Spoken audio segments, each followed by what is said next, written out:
ज़ालिमनि खे हमेशह ललकारींदो रहियो, भोतारनि अॻियां कॾहिं न झुकियो। शहादत माणे नेठि नसरुल्ला गॾाणी हमेशह लाइ अमर थी वियो। हर मज़लूम तबिके लाइ आला ऐवाननि में वेठल कामोरनि, इदारनि, स्टेट वॾेरे तोड़े ॾोहारियुनि ख़िलाफ़ सिधो संओं आवाज़ बणिजी पंहिंजे लाइ दुश्मनी पैदा कंदड़ नसरुल्ला गॾाणी हिकु ॾींहुं बि पंहिंजी जान जी परवाह न कई।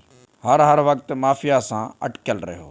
नेठि हिन समाज जे खूनखोरनि रस्ते तां हटाए बेपहुच ऐं बेसहारा माण्हुनि खे निंधकड़ो करे छॾियो। 4 ॾींहं अॻु पंहिंजे ॻोठ कबूल गॾाणी खां मीरपुर माथेलो ईंदे बुज़दिल हथियारबंदनि नसरुल्ला गॾाणी जे पोयां वार करे मथां हथियारनि जा मुंहं खोले छॾिया। 3 गोलियूं लॻियूं, जंहिं सबबु हू सख़्तु ज़ख़्मी थी पियो। ज़ख़्मी थियण वक़्तु हू होश में हो। उते पहुतल माण्हुनि बार बार पुछण बावजूदि इहो न ॿुधाए सघियो त हिन मथां हमिलो कंदड़ केरु हुआ।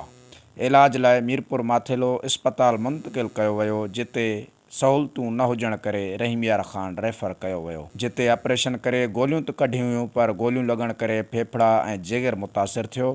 डॉक्टरनि जिगर ऐं फेफड़नि खे रिकवर करण लाइ नशे जो डोज़ ॾिनो। हू मुसलसल 12-14 कलाक बेहोश रहण बाद हिन खे वधीक इलाज लाइ एयर एम्बुलेंस ज़रिए आगा खान इस्पताल कराची मुंतक़िल कयो वियो।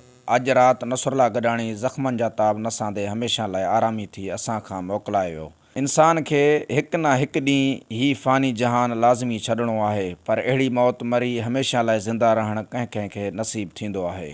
दुआ आहे त अल्लाह ताला शहीद सहाफ़ी नसरुल्ला गॾाणी खे जन्नत में आला मक़ाम अता फ़रमाए ऐं वारसनि खे सब्र जी तौफ़ीक़ अता फ़रमाए। आमीन।